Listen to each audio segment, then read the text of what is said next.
Okay, I mean, Disney Plus sounds good, but when's it coming out and how much is it going to cost? So what's going on here, guys? Blood Moon Bobby, and we finally have some new announcements regarding the upcoming Disney Plus streaming service, including release date and pricing, which are easily some of the most important details we were expecting to hear about Disney Plus. So Disney Plus is set to come out on November 12th in the States, and it's going to cost $6.99 per month. Yay. And as previously expected, there will be content from Disney, Pixar, Marvel, Star Wars, National Geographic, as well as some Fox content. Wait, some Fox content? Yep, that's right.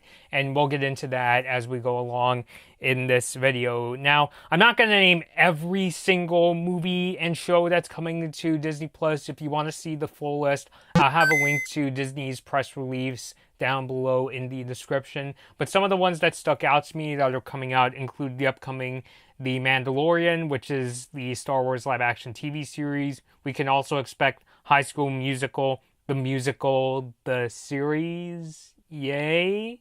There's a Monsters, Inc. show that's coming, an untitled Cassian Andor show, I hope I pronounced that right, an upcoming Loki series, a live-action Lady and the Tramp, which I discussed in a previous video.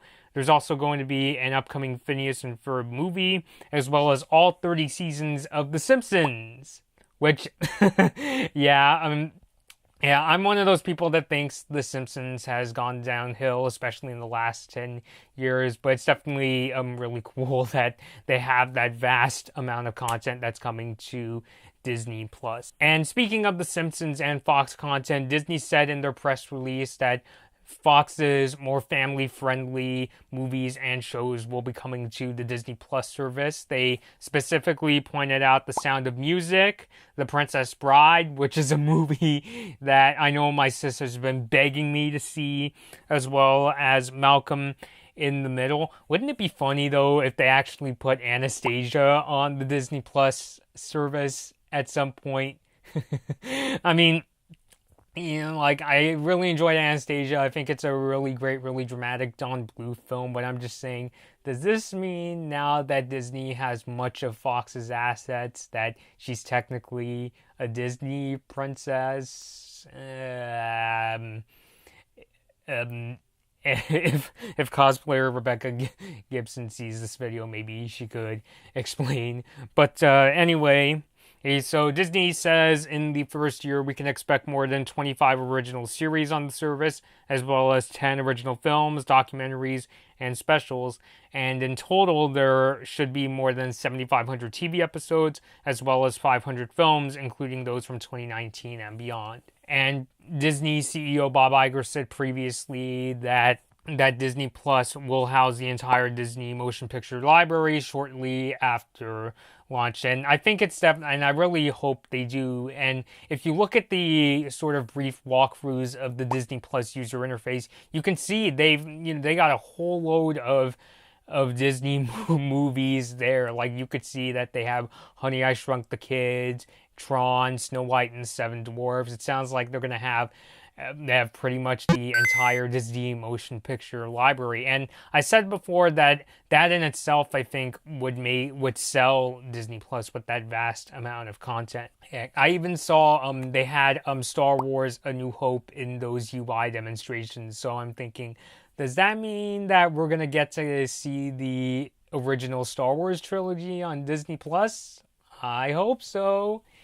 And in terms of what devices Disney Plus will support, you can expect to use the service on gaming consoles, streaming media players, and smart TVs, and you can watch the content in up to 4K HDR. So Disney Plus sounds really, really promising. I like that the price is right. I think Disney previously even promised that the service would cost less than Netflix, so I think that's really good. I think that's a selling point, and Disney does understand that in order to compete with services like Netflix, they're going to have to, bite the bullet a little and cut the cost back, but I think that's going to help bring in new customers. And I think that the content they're the service is set to have, I think is really inviting. In fact, interestingly, one of the first articles I came across regarding the newest Disney Plus announcements actually was a opinion piece from the PR news service Adweek, and they had a story saying,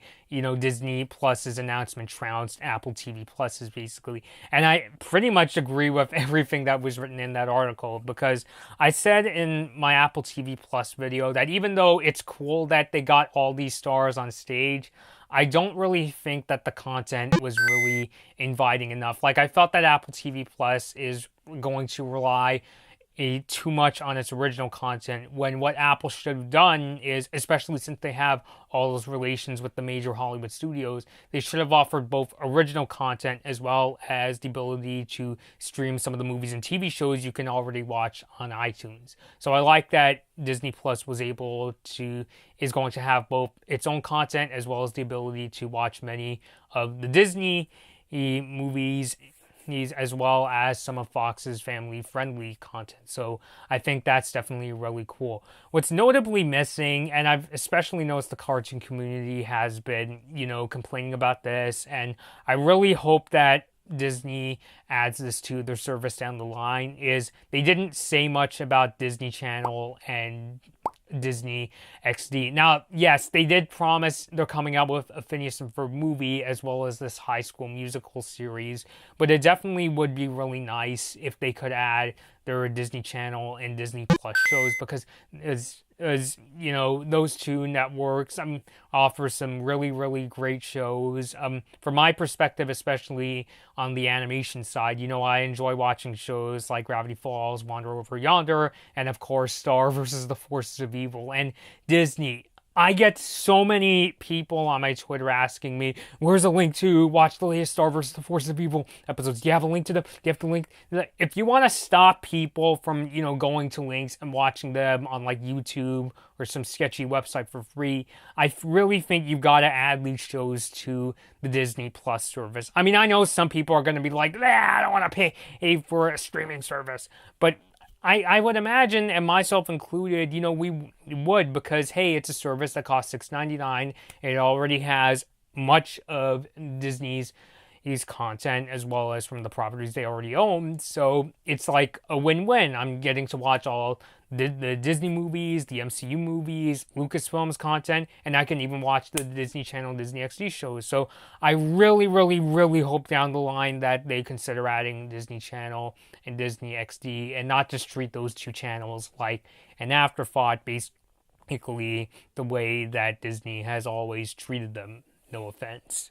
And the other thing I hope too is, because Disney is coming out with this really enticing service, I do hope that this doesn't mean that it's going to spell this domino effect where we're going to get like something like a Universal streaming service or a Paramount streaming service or that kind of really scary thing. Because I think the reason Disney is able to do it is because they have, like, in terms of, they have much more content collectively that people want to see, because on one hand, I'm not sure if people are going to be interested in seeing like every single Universal movie or every single Paramount movie ever made. Is it worth the cost, and that, and also I feel like if every movie studio came out with their own streaming service, I feel like a lot of people would just give up and say, I'm going to stick to Netflix, or I'm going to stick to Hulu, or I'm going to stick to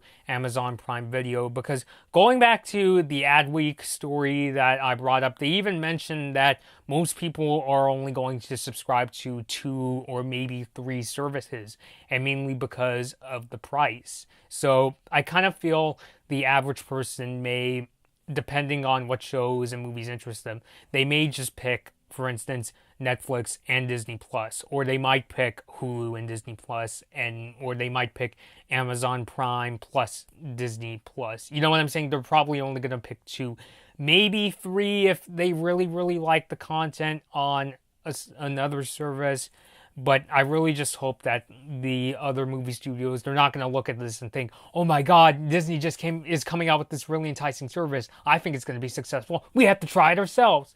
Just just please don't do that. I think that's going to piss a lot of people off if they go down that road.